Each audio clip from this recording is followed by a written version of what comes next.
Welcome back, everybody. Happy Thursday to you. Let's take a look at our weather headlines. First and foremost, the sunshine is back. We've had some rain and snow showers out there today, but it is going to be much brighter as we head on into your Friday and the weekend. The cold air sticks around and the breezy conditions will as well, but it won't be as windy as today. Those wind advisories are going to drop off tonight as we go into tomorrow. Again, it won't be as gusty out there. As we look ahead to Monday here, really the only thing that raises my eyebrow coming up on the 7-day forecast, a storm is passing to our south. Maybe we get some flurries out of that, but unless there are some big changes, this is only going to be a big snow for places like the mid-Atlantic, south and west of our area. As we look, though, ahead at the long-term pattern, the cold air is going to be sticking around through much of January, I think even into the second half of the month. So while we may be looking at a fairly quiet short-term pattern, long-term things could get interesting again. I know there's been a lot of buzz if you follow weather on Twitter or on Facebook. You've probably heard the buzz. There were some long-term projections that say big East Coast snow, and that may be what we're really seeing here with that Monday storm system. But outside of that, again, not all of those long-term projections. You have to take some of those with a grain of salt. That's why we're here to kind of break it all down for you. I want to go back to something that Caitlin talked about earlier before the break, and that was the rough seas, the Block Island ferry cancellations.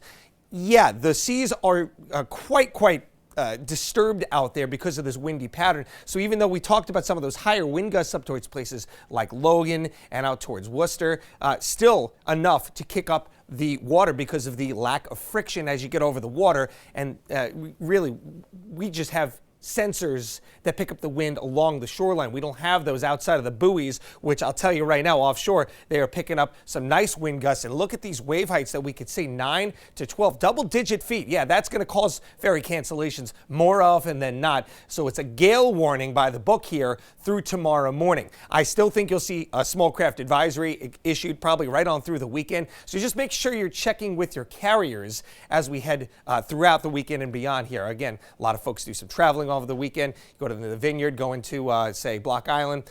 You could run into more, maybe even delays. But again, I can't tell you that information. You got to check with your carriers. As we look ahead in future case, the weather is going to be quiet over the weekend. Temperatures in the 30s during the day, 20s, maybe a few teens at night. More so, I think a little batch of even colder air next week will settle those overnight temperatures down even further below freezing. It's not all that bad. You know, we're colder than seasonable averages. That is for sure. But this, it's January.